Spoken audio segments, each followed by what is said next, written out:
Fűben, fában orvosság, tartja a mondás.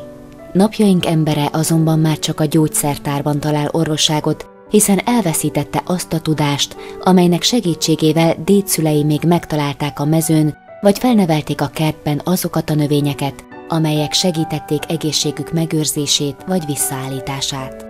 Az Ezerjófű Algyői Egészségvédőkör közhasznú egyesület azzal a céllal jött létre, hogy visszaszerezze és minél többek felé közvetítse ezt az elveszített tudást.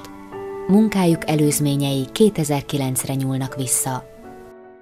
Ez időtájt tanfolyamokat tartottam az egészséges életmód, gyógynövények és a talpmasszázs témakörében, és a tájházban páran összejártunk, és az egészségről beszélgettünk, az egészség megőrzésről, a betegségek alternatív gyógyításáról, és lassan kialakult egy kis kör. Aztán elhatároztuk 2010-ben, hogy gyógynövénykertet létesítünk a tájház udvarán, és a következő évben ez meg is történt. Nem sokkal később már egyesületi formában szolgálták, elsősorban az Algyő közigazgatási területén élő emberek egészségvédelmét és egészségnevelését. Kezdeti lelkesedés után összeállt egy olyan kis csapat, amely alkalmas volt arra, hogy kellő nyomást gyakoroljon az önkormányzatra is, hogy ők komolyan dolgoznak és komolyan gondolják ezt a tevékenységet, aminek az lett a következménye, hogy megfelelő helyet találtunk a számukra, és hát hova is rakhattuk volna őket, mint a tájház kertjébe, és a régi dolgok mellé a régi gyógynövényeket is összegyűjtötték. Pillanatnyilag 60-65 gyógynövényfajtát rendszereztek, és gondoznak. A cél az, hogy legalább 100-120 környékbeli gyógynövényt gyűjtsenek össze, és ismertessék meg az ide látogatókkal, meg az Algyői Általános Iskola fiatal diákjaival. Az egyesület az Algyői Tájház udvarán alakította ki kertjét, mely ismeretterjesztési célokat is szolgál. Kezdetben csak a legfontosabb gyógynövényekkel foglalkoztak, ám ahogy egyre több tudásra, tapasztalatra és kapcsolatra tettek szert, folyamatosan gazdagodott a kert.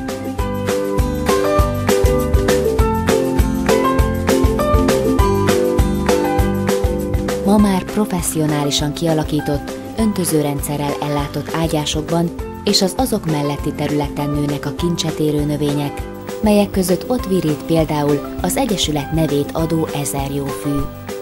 Az egyesület kezdeményezéseit örömmel fogadta Algyő nagyközség önkormányzatának vezetősége, amely az elmúlt évek során több millió forinttal támogatta tevékenységeiket. Magam is sok civil szervezetet alapítottam, így szívemhez közel állnak. Ezen kívül a hagyományőrzés is nagyon nagy probléma a településen. Olyan sok régi dolgot kidobtunk a hulladékba annak idején, amely mára már csak ritkán található, de ugyanígy régi szokásaink is eltűntek, mint például a gyógynövények gyűjtése. Hát természetesen anyagiak nélkül semmi nem megy, az önkormányzat biztosította azt az anyagi forrást, amely révén vagy gyűjteni, vagy vásárolni sikerült olyan növényeket, amelyek már a környékünkön nem lelhetők föl, kiállítási helyet hoztunk létre nekik. Természetesen a gyógynövényeket is öntözni kell a mai forró időszakban, ehhez mind az önkormányzat biztosította a megfelelő forrást, valamint szeretnénk olyan kapcsolatokat tartani az ország különböző részein dolgozó szakemberekkel, akik mind a segítségünkre lehetnének azzal, hogy tanácsot adnak, vagy magot, esetleg csereanyagot az algyői csoport számára. Az egyesületnek gyakran van alkalma arra, hogy Algyőn kívül is bemutatkozzon. Elnökük, Berek Ágota előadást tartott többek között a Szegedi Tudományegyetem füvészkertjében is a 40 éves múltra visszatekintő kertbarát kör tagjainak.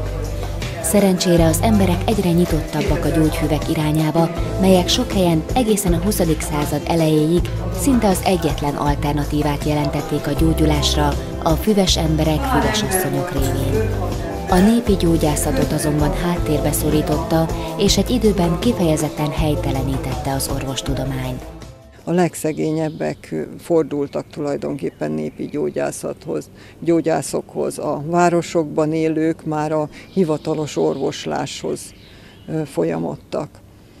A második világháború után, 1945 után pedig ez egyre inkább elterjedt, és viszonylag kevesen őrizték meg ezt a tudást, ezt az ősi tudást, szerencsére könyvekben is, és híres gyógyítók is azért tovább vitték a hagyományt.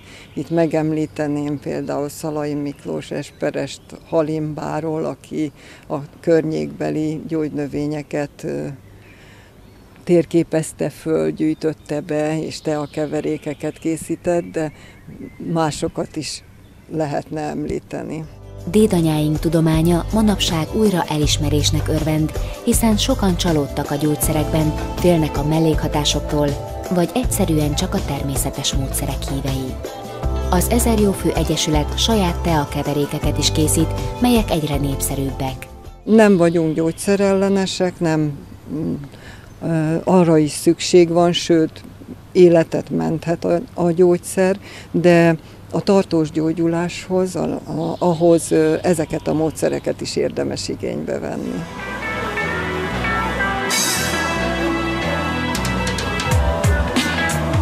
Nagy sikert arattak az algyői Borbála fürdő látogatóinak körében is frissítő italaikkal. Munkájukat 5 alapvető célkitűzés motiválja. Ezek az egészséges táplálkozás, az aktív élet és testmozgás, az egészséges tevékenység, az egészséges gondolkodás, illetve egészséges érzelmi élet.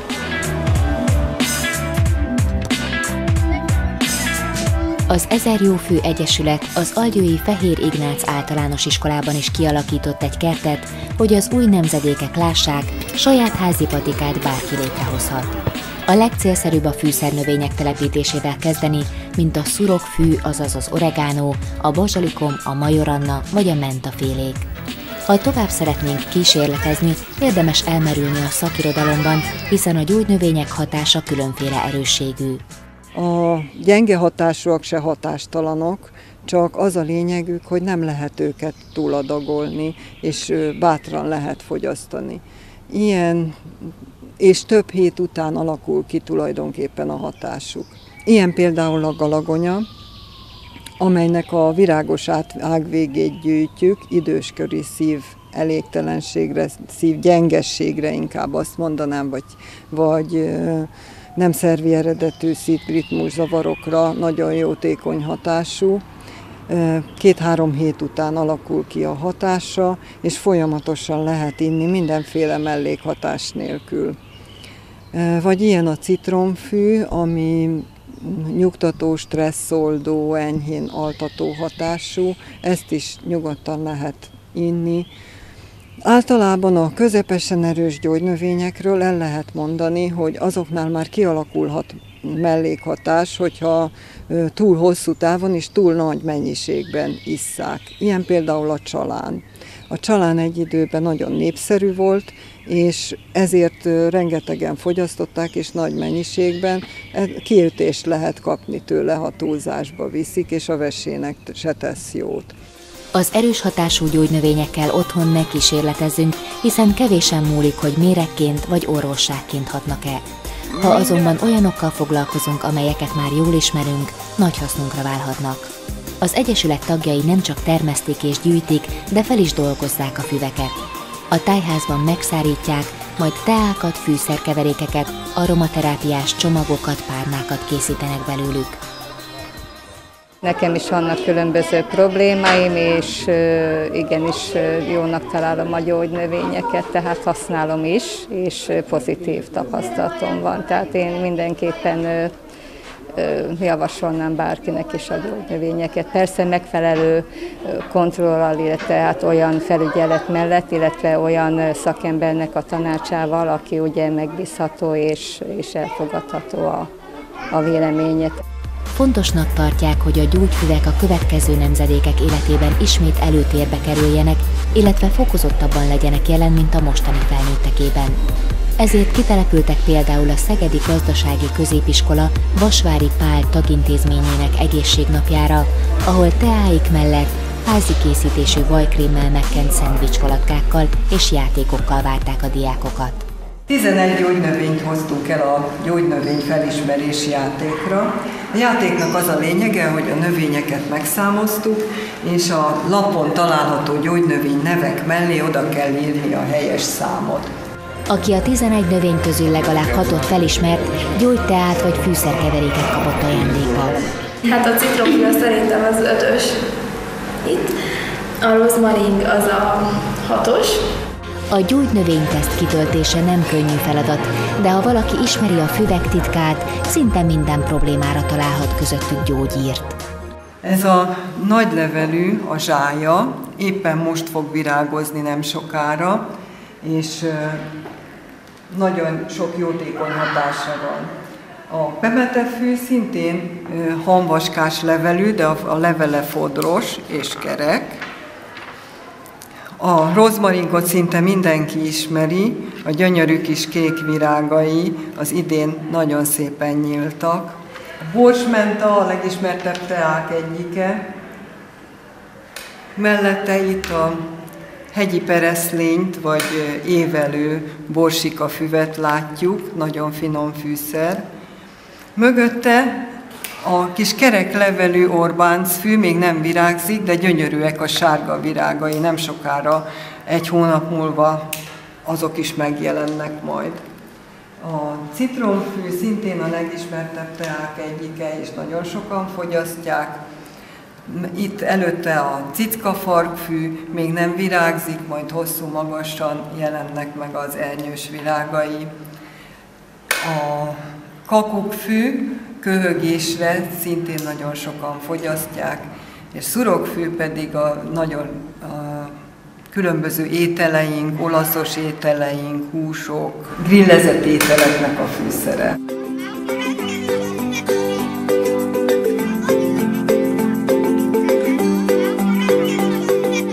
Az Ezerjófű Algyői Egészségvédő Kör Közhasznú Egyesület 2011-ben szervezett először tábort gyerekek számára. A kezdeményezés azóta egyre nagyobb népszerűségnek örvend, minden nyáron sok a jelentkező. Nem is gondoltam volna, amikor elkezdtük, hogy ilyen sorozatot megér a kezdeményezésünk, és úgy gondolom, hogy ez is mutatja azt, hogy jó volt az elképzelés. A tábor nem csak a növényekről szól, sokat kirándulnak és játszanak, különös figyelmet fordítanak az egészséges táplálkozásra és a sok mozgásra. Be kell tartanunk azokat az előírásokat, amiket a jogszabályok rögzítettek, úgyhogy ezeken a kereteken belül próbáljuk a legegészségesebb élelmiszereket adni a gyerekeknek, helyi termelőktől, helyi piacról vásárolva. A mozgás pedig, nagyon sok mozgásos programunk van. Tegnap például lent voltunk a Tiszaparton, ott kenúztak, kajakoztak a gyerekek, és a homokvár építés is nagyon jól sikerült, fantasztikus. Én nem is gondoltam volna, hogy milyen építményeket hoztak létre, és milyen kreatívan. Másodjára vagyunk, és azt szeretjük benne, hogy sok a program, jó mulatunk, és gyógynövényekkel foglalkozunk. Megmutatod, hogy mi van a kezedben azokról a gyógynövényekről? Mondasz egy-két szót? Ebbe a csokorban van menta, levendula, bazsalikom. Mit lehet csinálni a gyógynövényekkel? Hogyha az ember otthon a kertjében termel gyógynövényeket, akkor utána hogy veheti hasznukat? Száríthatja, szappant is készíthet valamelyikből, és teát főzhet. A tábor során a gyerekek számos kirándulást tettek a környékben. A Gáltőrházhoz kerékpárral érkeztek, itt is gyűjtöttek növényeket, majd tanulmányozták azok jellemzőit, illatát. Olyan az illat, amit a mentának szabadna még egyszer.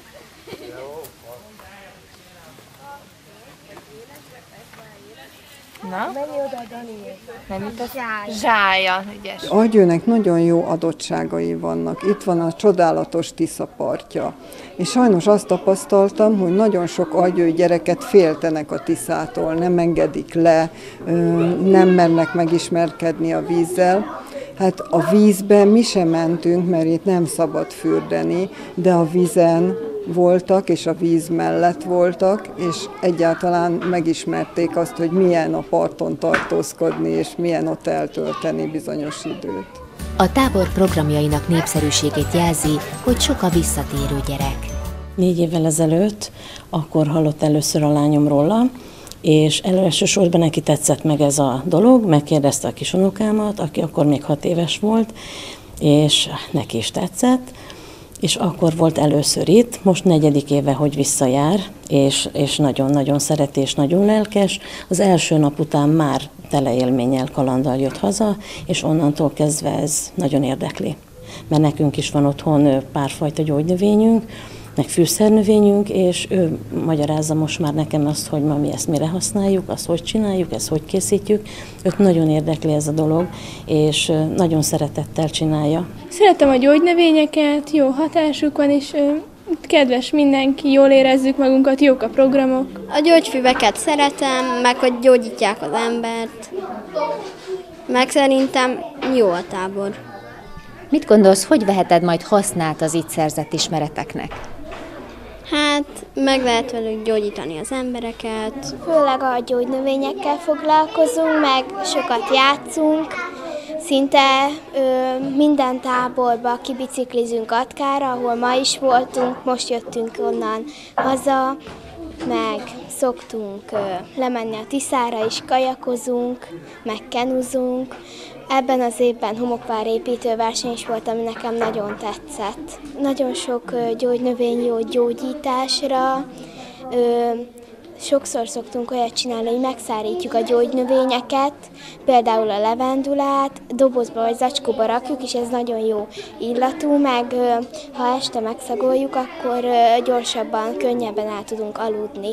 Lehet belőlük teját csinálni, gyógyszereket, szappant, parfümöt, sok mindent. A gyógyászatban sok mindenre fel lehet őket használni, sokat segítettek már ezzel a világnak.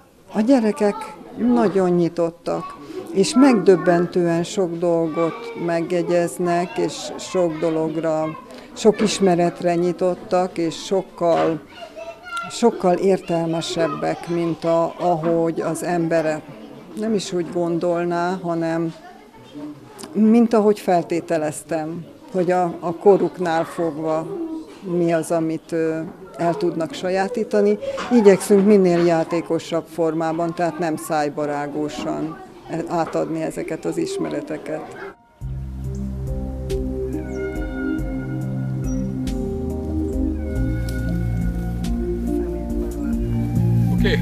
Az Ezer Jófű Egyesület gyűjtőtúrákat, kirándulásokat is szervez.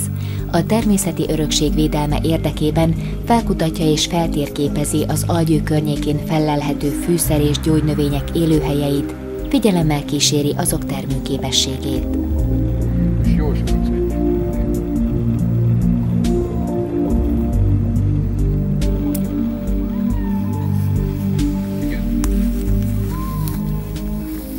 Egy jó közösség alakult ki, segítjük egymást, és hát az információk, tehát az információk gyarapítása, mert az, hogy ismerek különböző növényeket, nem mindegyiknek tudtam, hogy milyen hatása van, és ezen belül ugye így tapasztalatot nyertünk, információt, és ez lehetőséget adott az egyesületen belül. Az Ezer Jófű Algyői Egészségvédő Kör közhasznú egyesület tevékenysége tehát rendkívül szerteágazó. Rendezvényeik, tanfolyamaik, előadásaik, étel- és italbemutatóik révén igyekeznek minél többeket megnyerni a környezet- és természetvédelem, valamint az egészségvédelem ügyének.